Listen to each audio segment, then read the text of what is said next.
What up, guys and ghouls? Welcome back to another episode of Fright Mic. I'm Sam. I'm Liz. And you're watching Disney Channel. I'm just kidding. Today, we are continuing our theme here of, gothic horror. Gothic horror. The month I've been waiting for, you've been waiting for, we've all been waiting for. It's our favorite month. I'm thriving and living. We're living our pale girl self. We truly are. Today we have a special movie coming at you. I'm super excited to talk about it. This gave me a sexual awakening. Reawakening. Exactly. I didn't know I needed or wanted. If you haven't figured it out, we are talking about 2015's Crimson Peak. I don't know why you would have figured it out. I gave 0 clues. I talked about Disney Channel 2 seconds ago. I mean, you think of gothic horror, you know what's coming. It's Guillermo Del Toro's gothic. Exactly. I feel like it's I think the biggest or only gothic horror to come out since probably early 2000s. Yeah. Dare I say. Right? Yeah, I think so. So, I remember seeing this in the theater with you. I know! It was so fun! It was. I was so excited to see this movie. We had our, the posters all up in the hall with the red and the blue and the character. Oh, the characters, yes. It was sick. It was a good time. Yeah, I had so much fun. I closed my eyes at one point, but I'll tell you about that later. It was not for any spooky reason. Yeah. So let's get into it. Okay, so Crimson Peak came out in 2015, directed by Guillermo Del Toro. Guillermo. Currently has a 6.5 out of 10 on IMDb. It has a 73% on Rotten Tomatoes. Okay. So that's above average for us here on Fright Mic. So Guillermo Del Toro has a really big fan base, as he should. So I feel like a lot of his movies are pretty well received. Yeah. I would say the majority. I mean, does he have some duds? I can't think of anything. Mama. But I like Mama, though. See, I would say Mama's not a dud, but, people talk a lot about Crimson Peak. They talk about Pacific Rim. They talk about, Pan's Labyrinth is a big one. He's got the Guillermo Del Toro movies, and then he's got ones that are lesser known. The Don't Be Afraid of the Dark one. Exactly, yeah. That was stupid. I think, didn't he do a Blade movie? Didn't he do Blade 3? I think so. 2? I think so. So it's some of those are kind of I feel like he just does something so random, something like Crimson Peak, and then he does Pacific Rim. Right. Which is so Michael Bay-esque. Yeah, or what was the other one? Mimic? Did he do Mimic? I don't think I saw Mimic. Okay. I don't even, maybe that wasn't even him. I don't know. But yeah, he's got some random ones in there. But the movies like this, or Pan's Labyrinth, or The Shape of Water, Mama, very, very, very Guillermo Del Toro. Very and then artsy. But he is the master of visual. Yeah. His aesthetic. I love beautiful. It. And there's no doubt about it. This just, I mean, it goes without saying, but we're gonna say it. This movie is beautiful. It is gorgeous. Visually stunning. The people are stunning. Yes, yes. Can I just say before we get into it? So Crimson Peak stars our main characters are Mia Wasikowska as Edith, and we've got Tom Hiddleston as Sir Thomas Sharp, who he didn't even have to change his name for this role. But they're so good in this that I can't picture them being played by anyone else. And then, while I was just, looking at facts and stuff about this movie, I saw that originally... Oh, no. Originally, Benedict Cumberbatch was supposed to be Thomas Sharp. Cumbersnatch. And Emma Stone was supposed to be Edith, and I was oh, that's boo. Weird. She's too, cutesy and bubbly and, modern, you know? I hate her voice, even, too. So, it's so weird that we were, off the bat, we were talking about this. I was gonna talk about it later, but, I just feel like Tom Hiddleston has come as, a time traveler. Yes. He was born in this era. This role makes sense for him. And he just came to the, same with Benedict Cumberbatch, though. I feel like he was, born of a different time and is now in 2021. True, but, and please, I am in love with Benedict Cumberbatch. I did, my Sherlock phase with him. Was into him. But him in this role, I feel like... Oh, yeah. You know, it's He's a little too cold. Yeah. Whereas, Tom Hiddleston has those, warm eyes. Yes, and he's, very... He is, a gothic romance character, you know? He's, pale and dark and brooding, but also, like, warm, and, like, you want to love him. Like, there is that attraction there where it's, like, Benedict Cumberbatch. I don't think it would have fit him as well. No. And Emma Stone makes zero sense to me. Yeah, that zero is weird. sense. Because even the character of Edith, played by Mia Wasikowska. Wazowski. Mike Wazowski. Mike Wazowski.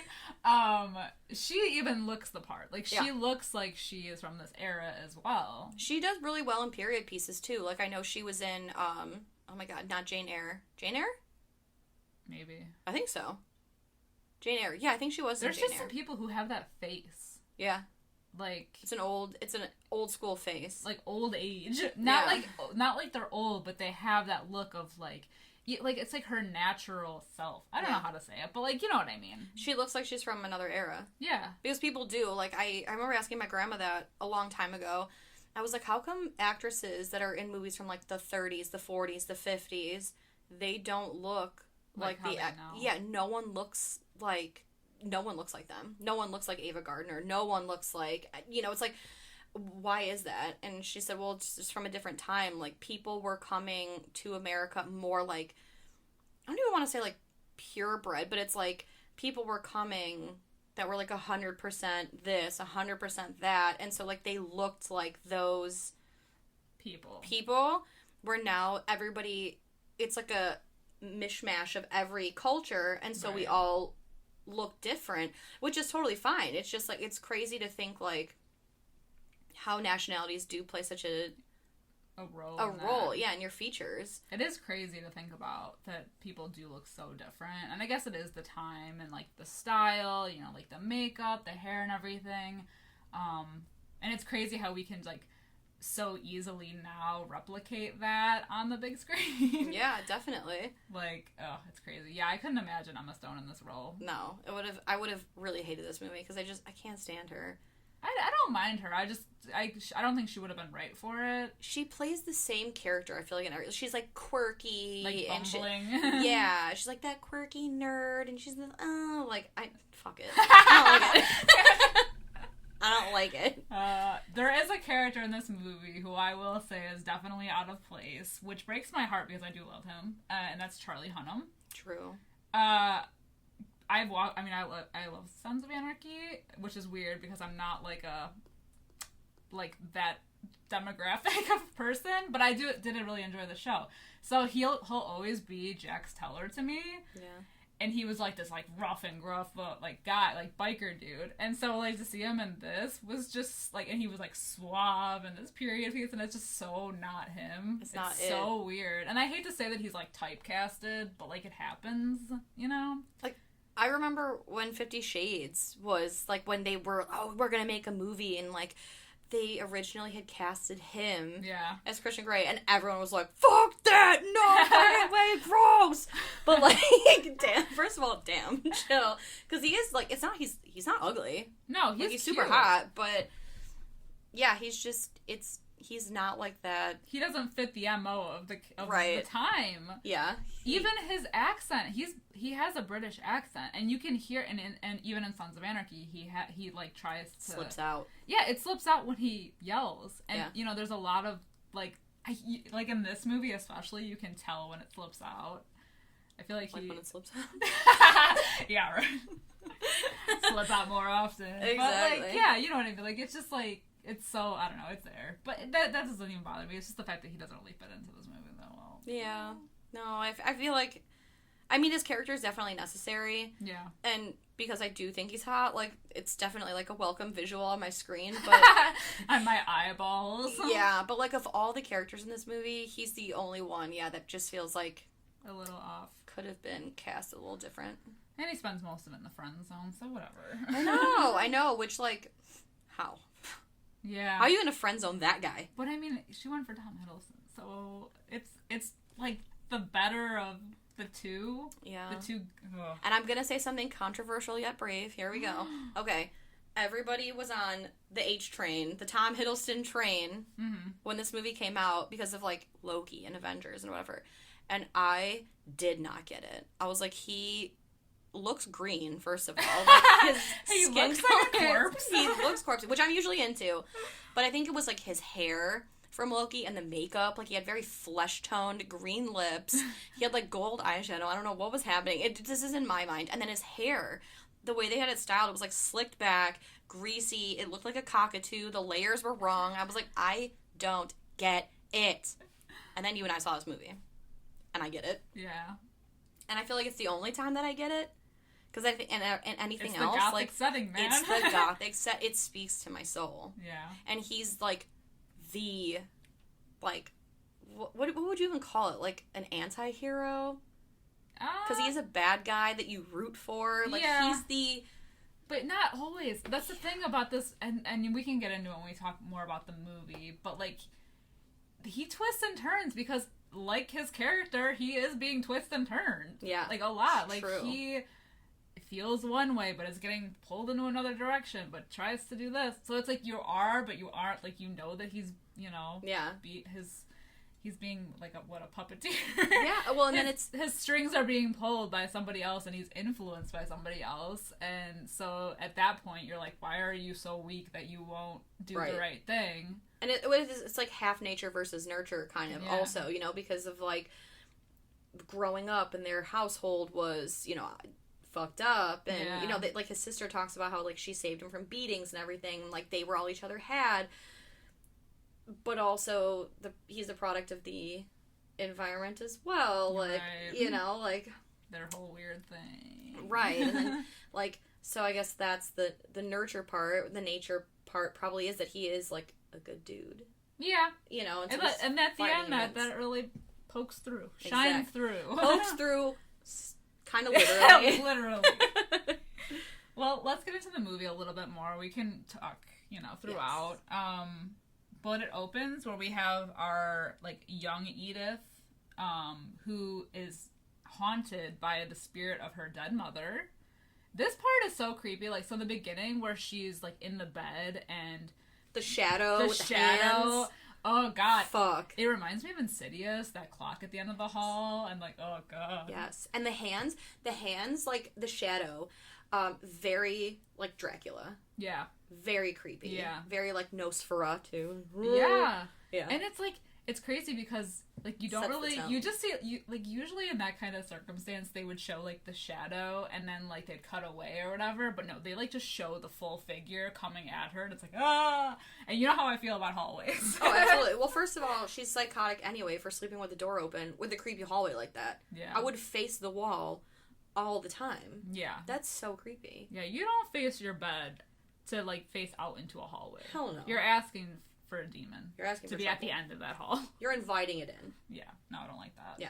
So she basically, like, they talk about it too. It's like, oh, she received a warning from out of time and she didn't know, like, because she's narrating this at this point. Like, you know, her mother's ghost, like, hovers in and she says, when the time comes, beware of Crimson Peak. Okay. Like, I mean, she's fucking, like, 8 years old or something. Right. Like, I don't know. She's little. Yeah, so she's younger, so that's not resonating with her. Right, like, can you imagine being 8 years old, first of all? You're alone in your bed. This creepy shadow comes slithering at you down the hallway. I've shit my pants already.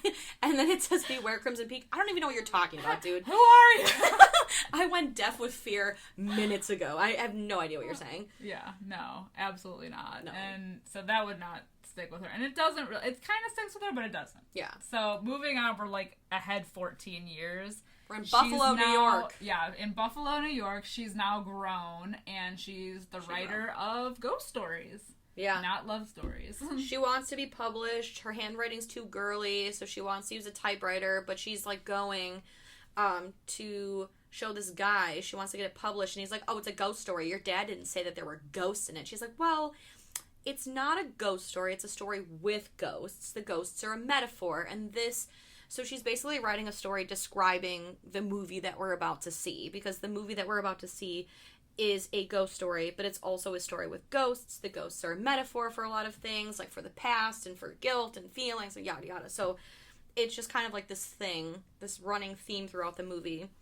But she also kind of, like, we bump into Alan, who's played by Charlie Hunnam. He's the doctor. His mom's a raging cunt, excuse my language. Wow. bleep that out. But she, like, they basically, like, run into Edith while she's on her way to the publisher. And she's like, oh, my daughter, Eunice, gross.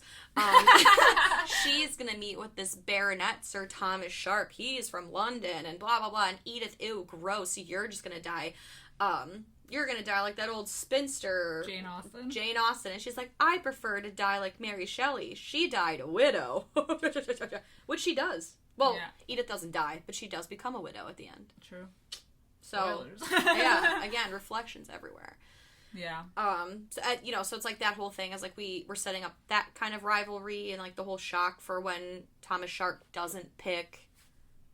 Is her name Eunice? I feel like it's Eunice, the daughter, Alan's sister. Oh, yeah, I don't know. She seems like a Eunice. Eustace, Eunice, something with an E. I don't care. I think she's not really in it that long. No one gives a shit. So yeah. It was so short that I don't even like remember. Right. But basically, like, the whole thing is setting up that Edith wants to be a writer.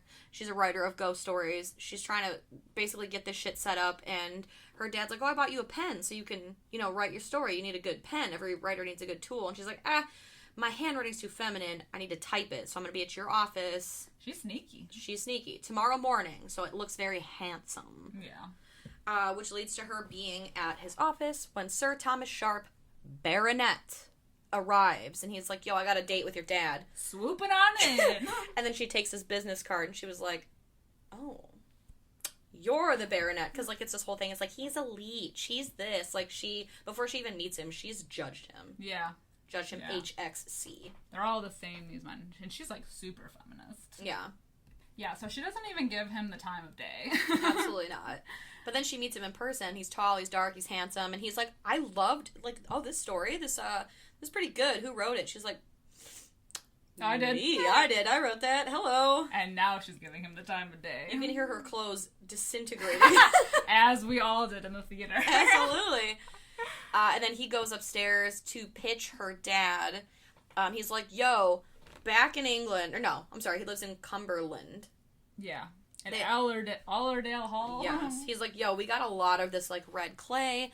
Perfect for, like, mining. Yeah, you can make bricks out of it. He's like, in liquid form. It's like this, that, the other. And I built this machine I got a little mini model. What do you think? I'll sell it to you. Start the bidding at $10,000. The confidence. Yes. But he gets denied. Hardcore. Yeah. Denied. Her dad off the bat does not trust him. Mm-mm. He's like, his eyes are too squinty. He basically says, you have girl hands. Get out of my office. Basically, to sum up. Yes. Yeah.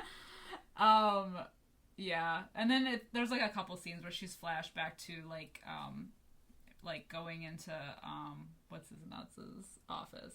Charlie Hunnam. Dr. Allen. Oh, yeah. And he's very uppity, I will say. He's very, like, look at this, look at this. It's like, get off my jock, dude. It's so fucking true. He's like, check out my ghost photos, bro. I mean, I love him, but Jesus Christ. Chill out, man. I just got home. Or he just got home. I don't know. But his permanent residence is in the friend zone. Unfortunately. Yeah, she tells him to take several seats. Yeah. Like in a very nice way. Yeah. But he shows her some cool shit. He's an ophthalmologist. Sure. So he says the word druggist. I just know that. Yeah, he says he's a doctor and all these things. I don't. He's a doctor of science and a doctor and of sight. But it is interesting because he shows her these ghost photos, and the only relevance it really has to the story is basically setting up like, oh, they're latent images. They're basically because of the like minerals in a place, they have this like effect on these images, so where to the naked eye you cannot see them, right? But like when they're captured on the film, because of the like minerals and everything, like it captures this image, which is important because Allerdale Hall is filled with this red crimson ore, essentially.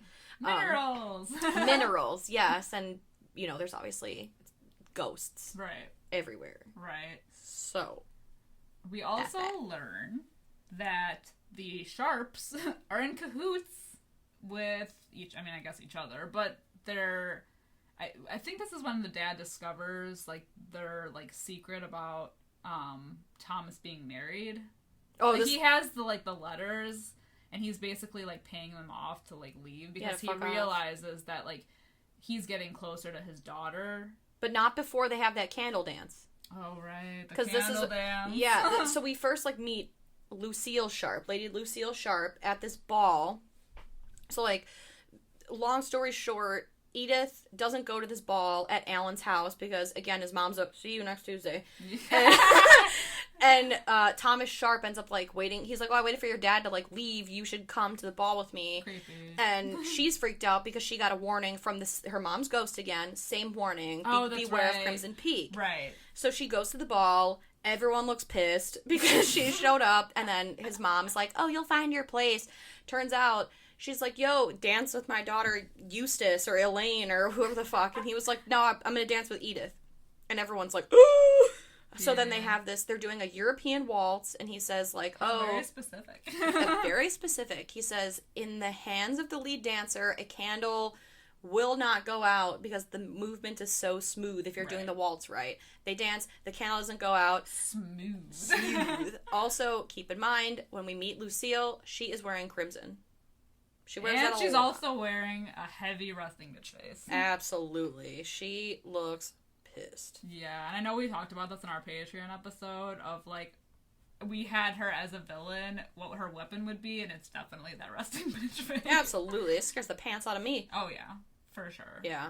So, yes. So gradually they are, like, falling in love, and the dad is, like, super suspicious of all of these things happening. He hires a private investigator. Yeah. Named Mr. Hollandaise. I don't know. Wadsworth. Yeah, sure. Yeah. Hogsworth, the private investigator. It sounds Victorian Gothic era. Yeah. Sure. Wadsworth. Isn't that the guy from Charlie and the Chocolate Factory? I don't even know. He's like the creepy guy that, like, lurks in the... Oh, yeah. Wait, I don't even remember his name. I don't even know. Yeah. Whatever. The PI, he does a little digging, and he finds out that Tom Hiddleston... Well, do we find out that he's married right away? No, the tea is not spilt to the audience right away. Yeah, it's not spilt, but the dad takes them both aside, Lucille and Thomas, and is like, yo, first of all, you need to break my daughter's heart. And then he's like, and you seem to be the sensible one over here, Missy. Like, just calling her Missy with that bitch face. With the bitch face. She's like, no, I get it. I understand perfectly. She should have known right then and there. Or he should have known. He saw that bitch face. Yeah. It was over for him. Oh, yeah. For sure. Over and done. So he does. He breaks her heart. It's, whatever. In front of everybody, by the way. In front of a whole dinner party. Yeah, that's a little embarrassing. Yeah, he takes her, like, away from the party, but then is screaming at the top of his lungs like a drama queen. And he's like, your story blows! You're the worst. You don't know shit about shit, you dumb bitch. You're a virgin who can't drive. Essentially, yes. That's 100% what it is. And everybody, because everyone's nosy as fuck, and there's no TV, no one's watching sports, so everyone can hear. Everybody walks in. It's not like they're in the, like, threshold of the door, like, heads are poking out, like... They're all, like... Scooby-Doo style? Yeah. No, they're, like, walking into the middle of the way. They're like, oh, there's drama, I got the kettle, let's fucking pour out the tea. Pour the tea. So that. The dad's getting ready at the club, whatever club it is, the next day, and he gets the shit beat out of him. Some person in a suit. Figure. Yes, a mysterious figure in a bowling hat. Gross. comes and just fucking bashes his head into the corner of the sink. Breaks the sink off. Real hard. He is almost unrecognizable. Mm-hmm. Meanwhile, Edith wakes up. There's a note delivered for her from Thomas, and he's like... He's weaseled his way back in. Yes. The letter has a very, like, Barry White voice, basically like, hey, baby, your dad bribed me, but I still love you. Yes. You can hear, like, Boyz II Men playing in the background as she's reading it, and he's like, I love you, and I want to be with you, and your dad's just in the way. So if you, for a good time, call... And she's like, fuck, I'm gonna go to the hotel that they're at. So she, like, rushes over there, and then the maids cleaning the room, they're like, oh, no, him and his sister, they left on the train this morning. And she's like, fuck! She says it in those exact words. Yes. She throws her glasses down, like, son of a bitch! But then, of course, my man shows up. He's waiting in the wings. He's in the hallway, and he says, Edith. Underwear, gone!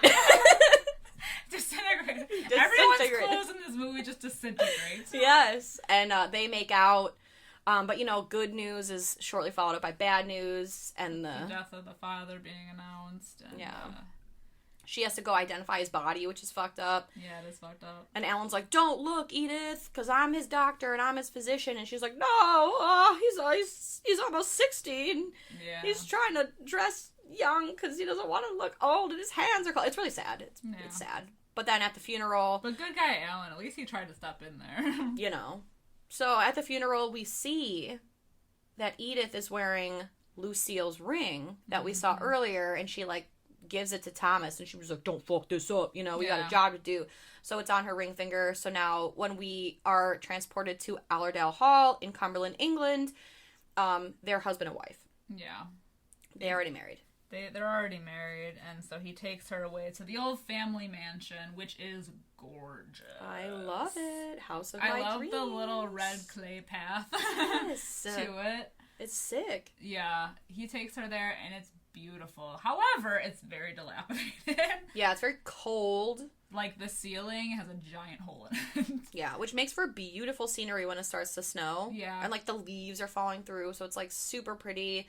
Unlike Buffalo, New York, and, like, her dresses are very, like, there's this whole, like, conversation earlier with Edith and Lucille about, like, moths and butterflies, and the butterflies take their energy from the sun, and then, like, without it, they die.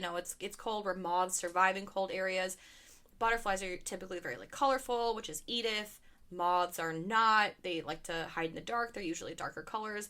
That's Lucille. Right. Their house is dark, unlike Buffalo, New York, so it's, like, this whole... like, juxtaposition, basically. Yeah. And, like, the caretaker, he's like, oh, this is my wife, Edith. And he's like, I know, you've been married for a long time. Suspicious. Yeah, and Edith's like, what does that mean? He's like, oh, let's go to the house.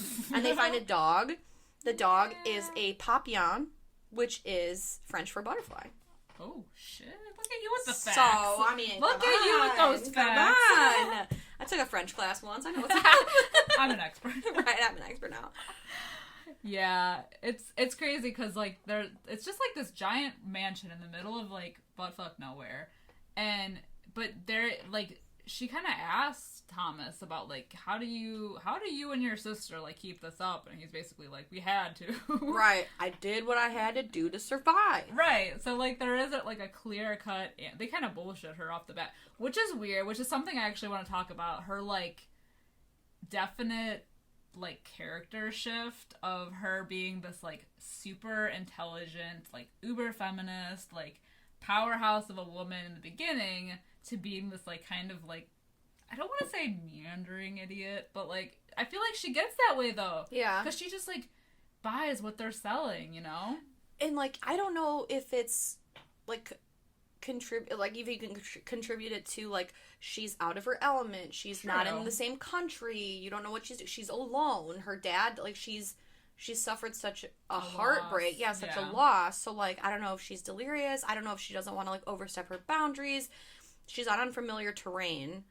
so you could use that as an excuse, but yeah, it is kind of, it could also be, like, she's just so, like, blindly in love. Yeah. Love makes monsters of us all. Exactly. God damn it. It also makes idiots of us all. Amen. In the words of Jaime Lannister, the things I do for love. Right. Yeah. This does have very Jaime and Cersei vibes. Yeah, we definitely we'll find that out on that later. Which is, their relationship is so fucking weird off the bat, though. Yeah, you pick up on it, I feel like. Yeah, they're definitely giving each other sex eyes from the beginning. This shit is sus from day one. Well, yeah, because she is so, like, overprotective of him and their whole, like, shtick, So like, it's like... Yee. Like when she shows him that, like, book of Kama Sutra in the library, and she's like, oh, I'm sure you and Thomas. And she was like, no, he was, like, super polite. And she was like, okay. Oh, y'all didn't fuck? What a bitch. But she's, like, super happy about it. She smiles, like, twice in this movie. Yeah, and that's one of them. Mm-hmm. But she is so unwelcoming. She doesn't even give her keys to the place. She's like, oh, well, if you can't figure it out, then I guess we can revisit this whole thing about me giving you the keys. Yeah, she's, like, super weird about the keys. Yeah. The key situation. Yeah. And she's just, like, she's such a bitch. Yeah. So, like, they're like, oh, she's super cold. Like, you should take a bath. And I think that's, like... Yeah. I think it's, like, the first ghost. She doesn't see it, though. Right? Or does she? She sees it from, like, a distance. That's when she's playing with the dog, right? Yeah. I think so. And then the ball rolls back. Maybe that isn't when they... But she is visited by the mother again. Yeah, true, later. Yeah. Yeah, so that's a creepy scene, though, too. Yeah. So, the next morning is, like, basically when Edith wakes up. She hears music. She goes down, so, like, Thomas is still sleeping. I think it's the one shot of the movie where she wakes up and Thomas is still in bed with her.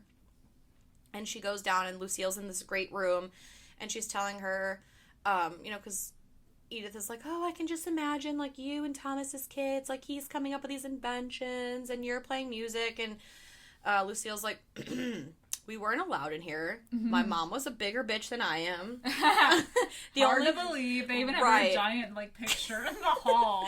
I know, and Edith, like, she looks like a bitch. Yeah, she does. And, Edith's, like, trying to be nice, and she was like, she looks so... And Lucille's like, yeah, she looks like a bitch. You just say it. We all know. Yeah. So she kind of, like, alludes to the fact that their childhood, like, it wasn't the best, and she was, like, HXC... Yeah. Mega bitch. Yeah. And then after that, I think... Well, then they do flash back a few times to Dr. Allen back in England. Oh, yeah. No, he's in New York. In New York, sorry. Back in New York, kind of, like, re-investigating everything that's going on with the dad, because he thinks it's a little strange that the dad had all these, like... Basically that his face was bashed in, because everyone's chalking that up to him, like, slipping and falling in the shower, but he's like, nah, though. That's a big slip. Yeah. That's like he slipped 6 times. I slipped 6 times and hit my face on the corner of that sink. So hard that the sink broke off. Yeah. So he's, like, really the only one. I think it's just him and the PI that are, like, working, because then they find the letter and the checkbook of the dad paying the Sharps off to, like, fuck off. Yeah. So they're, like, investigating the whole thing, and they do a couple flashbacks, especially like toward the end when he gets, like, really close to figuring out what the hell's going on. Mm-hmm. But there's that whole thing. But, like, over the course like of the movie, you can see that Thomas is kind of, like, falling for Edith. For sure. Yeah. And Lucille's just cock-blocking him every turn she can get. Left and right. Because, like, it was, like, that morning, Thomas shows her his workshop in the attic, and she was like, oh my god, you make the coolest things. And, like, there's one thing, because he's like, oh, I used to make these for Lucille as a kid. And then there's one with, like, a cup and ball and a clown thing, and she's watching it work, and he's watching her, and, like, because she's 100% like genuinely fascinated in it and is like delighted to see it. You see it on his face. In his work. Yeah, he's like, oh shit. She's like, and he even says it. He's like, you're so different. She's like, from who? And he's like, no one. Everyone. Everybody. Different from everybody. And then they start making out. Oh yeah. She gets hot and heavy in that room, and then all of a sudden he's like, I heard something, and here's fucking Lucille. She's like, hey, I got tea. Yeah, fuck off. This bitch and her tea. She likes tea a lot. Yeah. And Edith, this is the first time, because she takes a sip of the tea, and she's like, it's a little bitter. And she's like, oh, you'll get used to it. Mm-hmm. Oh, why is that tea bitter, huh? Mm-hmm. Why is that tea bitter, you bitch? Yeah. I know. But a lot of, like, what happens after this is, like, Edith going and discovering the house, and then I think that's when she goes to the basement, and she's, like, chased off by this ghost, and they're all warning her to leave. Yeah, every ghost she sees, like, it seems like they're like, get out, you know, in like an evil way. But you find out later on in the movie, they're like, no, get the fuck out. Shoo, go. Like, you gotta get out of here. Like, it's an actual warning. Exactly. It's not like a threat. We also need to talk about her pajamas, which she wears, like, 1,000% of this movie. I used to have pajamas that looked almost identical. With the sleeves? With the sleeves. The puffy sleeves. Yes, because, okay, so obviously you guys know my name is Sam. Samantha, if you're nasty. There's an American Girl doll named Samantha. Yeah. I had her when I was little, and she's from, like, the Victorian era. So she had pajamas that looked quite similar. And, you know, because they make like, oh, you and your dog can have matching outfits. I had the matching pajamas to that. Aww. And I know what you're talking the about. The long white gown. Yeah. Mm-hmm. So cute. I know. So when I saw her cute. pajamas, I was like, yo, let me get that. They look really sick. Yeah. I don't like pop figures. I don't collect many of them, but I do have one that I paid a hefty price for. It was like a convention exclusive. It's Edith from Crimson Peak in her gown with the candelabra, and she's like covered in blood. With the puffy sleeves. Yes. Yeah, no, it's definitely badass. It's such a change from her outfits back in New York to, like, then even. Like, everything about her changes from her leaving New York to going to England. Yeah. Like, even her wardrobe, she's in, like, the goth attire. Exactly. Like, her outfits aren't really that colorful anymore. No. She's mostly in this white gown. Her hair is down and long and, like, wavy. It's... Mm-hmm. Whereas before, she kind of looked like a nerd. Yeah, exactly. She had glasses. Yeah, Ugh, glasses and a ponytail. All pinned up, looking some kind of way, but... Yeah, and she asks a lot of questions. Like, she's trying to ask Thomas more and more about the house and the history and everything, and he's just like, meh. Yeah, he's like, we got it we inherited it. Yeah, but after seeing all these ghosts, she's like shook by everything, and she's telling I think she was telling Thomas, I have to leave, I have to get out of here. She like freaks the fuck out, and Lucille is like very insistent that she stay. Yeah. Even though she's an unwelcoming twat. Yeah, she is a twat. Well, yeah, and then she keeps feeding her this tea, and she keeps getting sicker and sicker. Like, over time, we see, like, so a lot of times she's waking up in the middle of the night. Thomas isn't in the room. She goes wandering. There's a ghost warning her. At one point, she finds those wax cylinders in that, like, hidden closet. Right. And then there's, like, a ghost face there. She gets chased down the hallway by a ghost, like, coming after her. her. And the basement, which is filled with these, like, giant containers of the goop. Yeah, the ore. The ore. In like, a liquefied form. And she finds, that trunk with the initials ES, and on the lock it says Enola.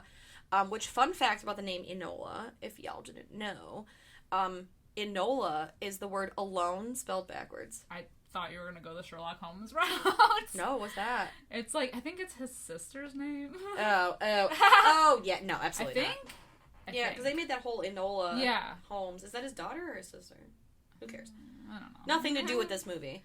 So she's like... Benedict Cumberbatch connection. It all comes full circle. True. So... She finds this trunk, says Enola, and she's like, what the fuck is this? But, yeah, so she keeps getting, like, sicker and sicker. She's coughing up blood. With the ghost, she's, like, spooked, and she was like, there's a woman! Because she sees... I think, isn't it when she sees the one with the butcher knife in the head in the bathtub? That's the mom. Yeah. And she's like, there's a lady! And, basically, this is when we find out, like, Lucille and Thomas, they're into some sinister shit, because, like... She's like, I need to get out of here. And he's like, we'll go to the post office in the morning. We'll go to the depot. Woo, the big shit. Right. And so Lucille's like, okay, yeah, I think it's best. And as they walk away, she's like, oh my God, he knew. Like, she knew, like, yeah. How did she know about Mother? Like, how could she know? What is she trying to do? And he's like, I'll take her in the morning. You know, women, they're so sensitive. So it's starting to snow now. Oh, shit. And I think... When is it that he says Crimson Peak? Is it before or after they get back? It's after, right? Because he heard the sound. sound. It's after. So they go to the depot. They pick up their mail, and she receives 2 pieces of certified mail and then 1 from Milan, Italy. Right. The letter from Milan is marked... It's written to Lady... E. Sharp or something like that. Yeah. Yeah. Oh, yes. Lady E. Sharp. And she's like, I don't know anyone in Milan. And he's like, well, apparently you do. You got this letter. Right. But because it's starting to snow now, the weather's really bad. And somebody's like, you could just stay. There's a room at the depot if you want to just stay. And she does. And they do. And they get it on! Sassy. Okay, and then I was reading about this. So this is the part that I closed my eyes in the movie. Why? Because his butt came out and I got shy. I don't know. Like, because I was feeling out this new attraction. I didn't know what these feelings were. I was catching yours? feelings. Oh, Yes. I was gonna say Pussy bears? No, because like I said, I had never thought Tom Hiddleston was attractive, and this whole time I'm like, I'm into this. I'm real into this. And I'm here. I just went from 6 to midnight, and then, so they're starting to get it on, which is like, okay, they were making out before, and they're getting it on, and then his pants slithered down, and his ass came out. Slithered down. And his butt came out, and I was like, ah! And I closed my eyes, because I was like, I'm too fragile. I'm too young for this. I'm in such a fragile state right now. And I was reading, so, like, when I was reading, like, the facts about this movie, because Tom Hiddleston is, in fact, an actual sir, a gentleman, he said that for this scene, it's always, like, women showing more than men, and he wanted to reverse it, so he figured, like, hell he would, yes, you know? Hiddleston, keep this energy going. This is the energy we need in 2021. More ass shots. I want more of his ass shots in my life.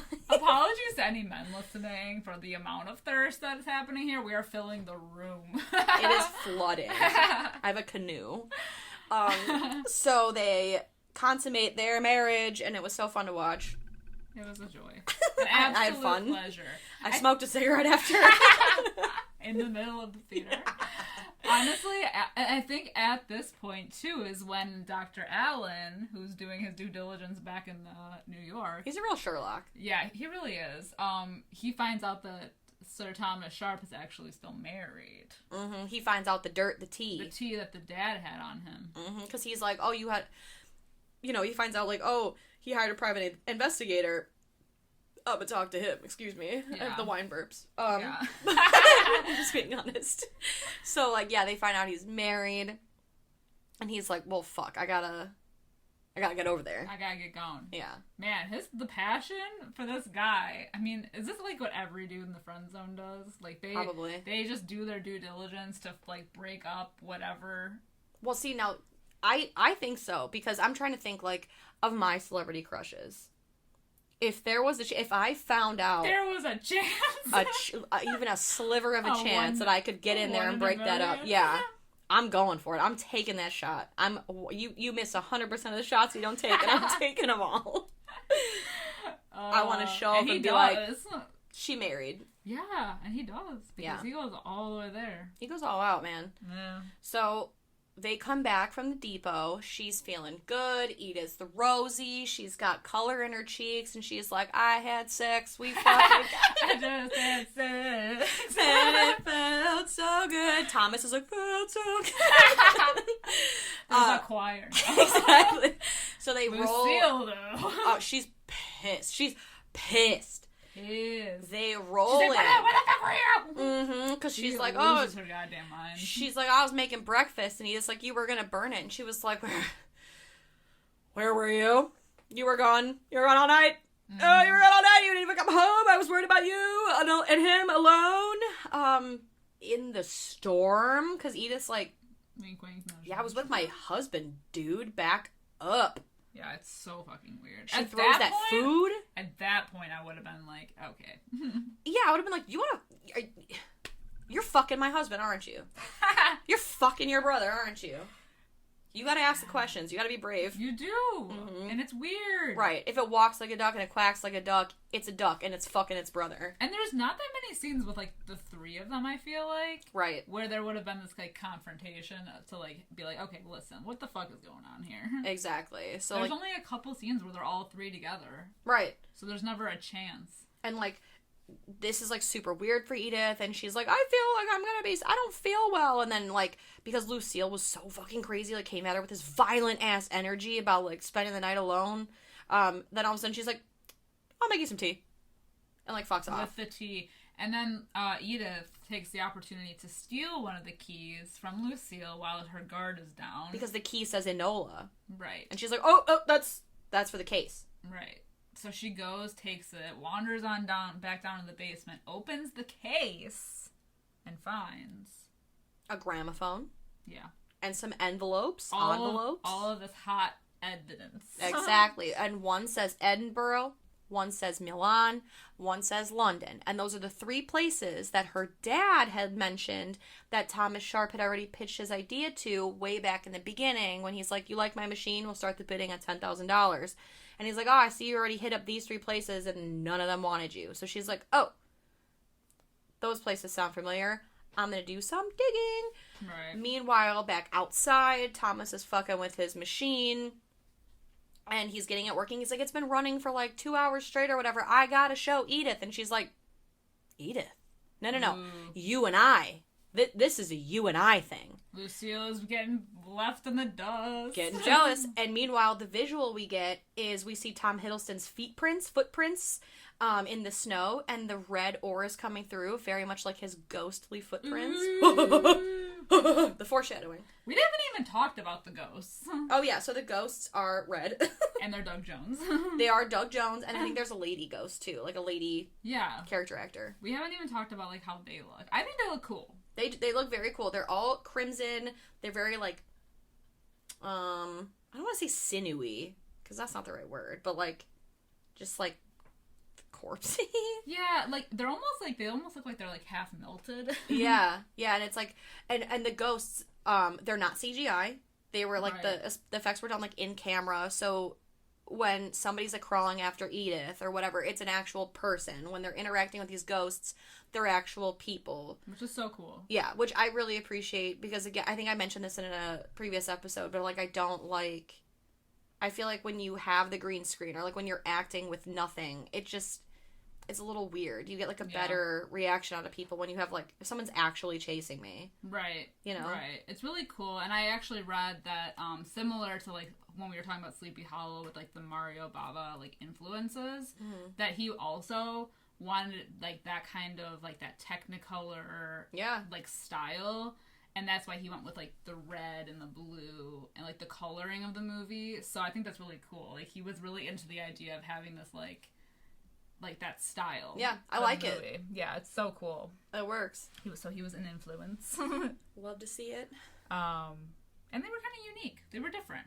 Yeah, it's not... It wasn't just, like, glowy eyes. Right. Like, you know, in the dark. The ghosts almost looked like melted wax. Like, almost like, you know, the wax seals in Sleepy Hollow? That's what they remind me of, like, texturally. It's like a melted wax figure. Yeah, especially the mom ghost. Yeah. Like, where, like, half of her face is always, like... And, like, the mom ghost, or, like, the, you know, Thomas ghost at the end, like... in their wounds, there's, like, blood kind of, like, it's, like, flowing out. Out. That's so cool. It looks like kind of like smoke. Yeah, it's really neat. It's nifty. I'll say that. It's definitely cool. Yeah. Sorry, I just realized we hadn't talked about the ghost at all. That's true, actually. But I was like, oh my god, yeah. So, yeah, so Thomas's footprints. Yes, Thomas's footprints, ghosty vibes. His sister is jealous. And at that point, he's like, hey, will you go get me some more coal? And she's like, God damn it, you motherfucker. So she goes into the house, realizes that her Enola key is missing. So now it's this, like, cat and mouse kind of, like... testing Edith. Exactly. It's like Edith's trying to, like, get into a position where she doesn't look guilty. Lucille's trying to catch her in the act so she can prove that she's guilty.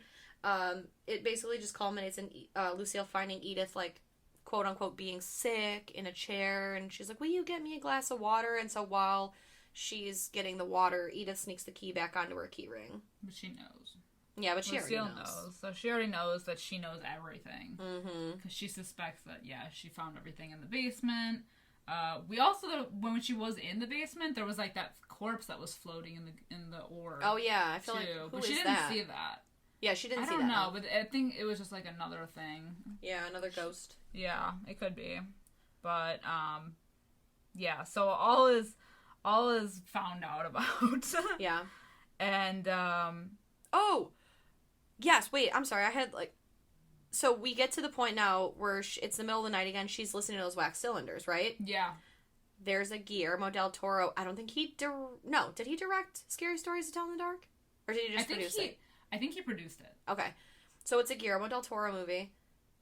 They use wax cylinders in that movie, too. So cool. Mm-hmm. So she finds these wax cylinders, which, you know, she puts them into the gramophone player, and she can hear all these past women that Thomas was married to. She finds pictures. The voice messages. There's one from E.S. Enola Shoddy. So that's who Enola is. That's who E. Sharp is. So the letter from Milan is not for Edith Cushing. It's for or like E.S. Edith Sharp, now that she's married, it's for Enola Shadi. And she basically on her wax cylinder is like, they're poisoning me, the poison's in the tea, if you find this, like, get the fuck out. They're crazy. And so she freaks out and she's like, I gotta get the fuck out of here, I gotta get out of Dodge. But they're snowed in. And she passes the fuck out. Yeah. And it's like, now she's bedridden. And Lucille, who now knows that she knows everything, is like, I'll care for you. Have some more tea. Yeah, she has some tea. Yeah. And she's basically like, I don't want it. I don't want your fucking tea.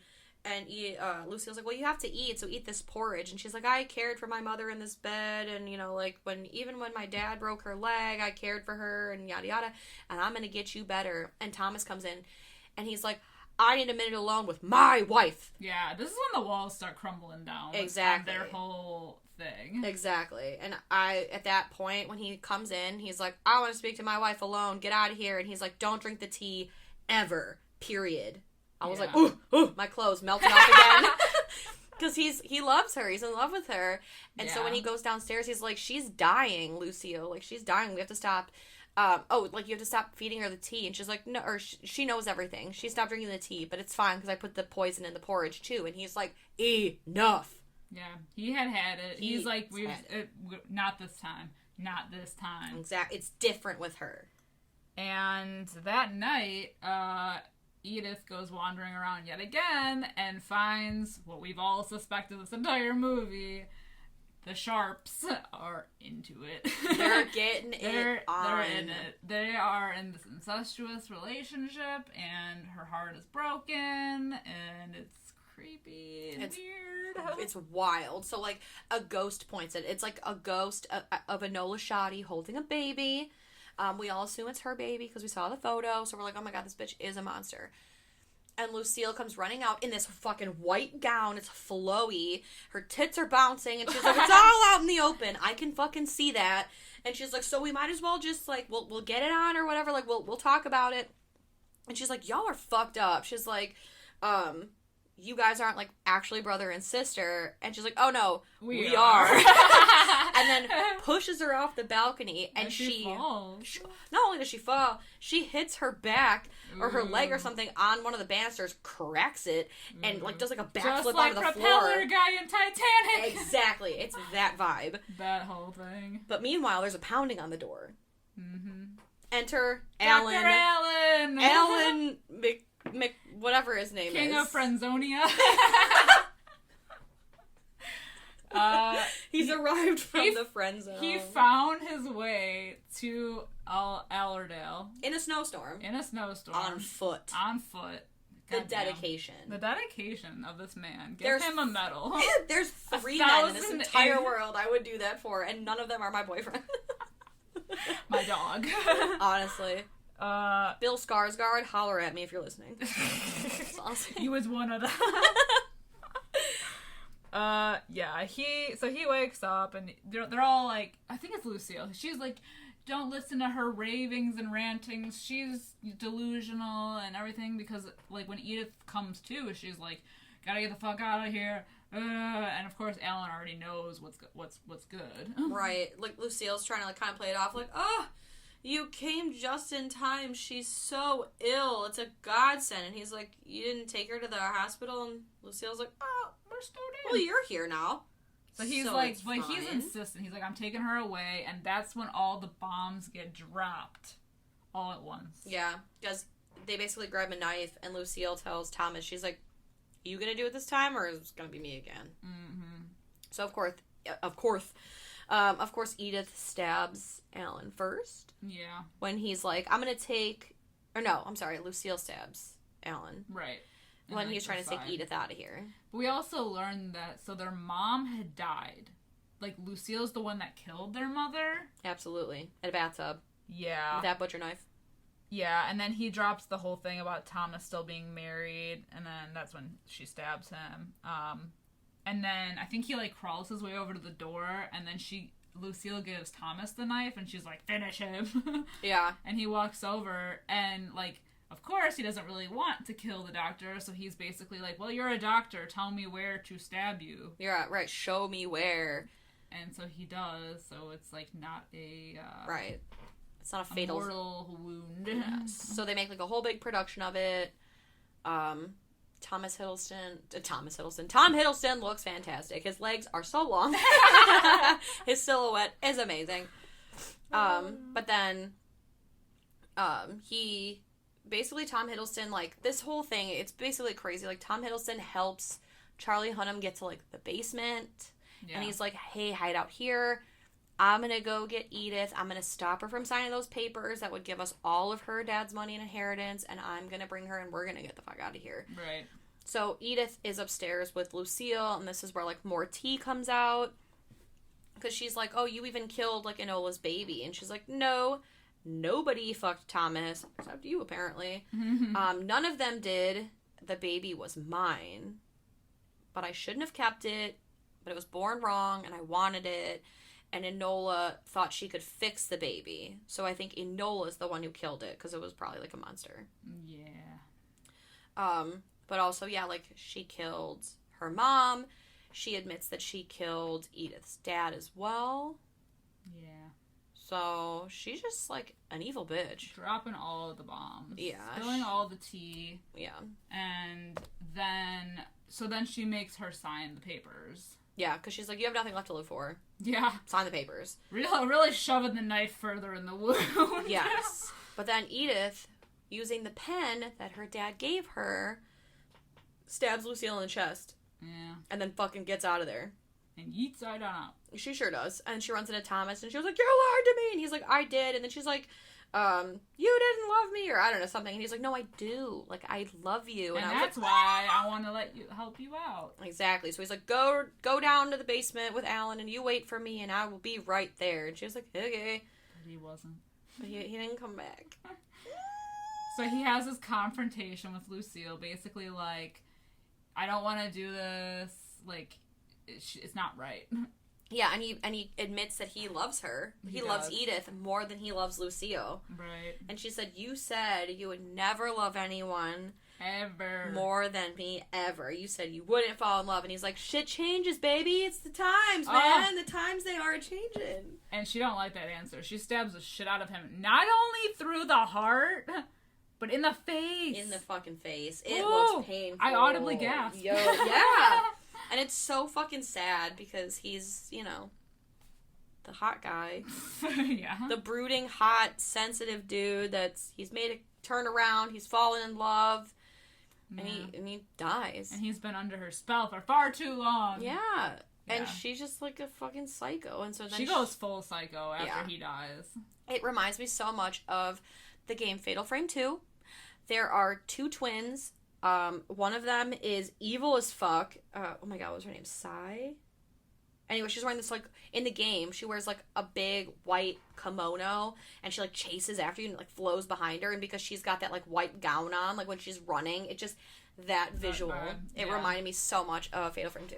Well, especially, too, because then they go, at some point, when Lucille is now chasing Edith through, like, the snow, like, the chase ensues, or out through the snow, and, like, she's in white. I think Edith is in white, too. Yeah, she's in her gown. But every time they step, like, the floor is, like, sinking. It's, like, all the crimson from the ore is coming up, so it's like, oh, God. Yeah, it's real bloody. Yeah. They have a showdown by the machine that Thomas built, and then, so Edith's got this, like, little tiny knife, and Lucille's got the butcher knife that she killed her mom with that she hid in the basement under a stone, and they basically, like, have this whole thing, and Lucille says, I won't stop until you kill me or I kill you. And then she basically, like, Edith says, oh, why don't you, like, turn around because Thomas is right behind you, and it's his ghost. Yeah.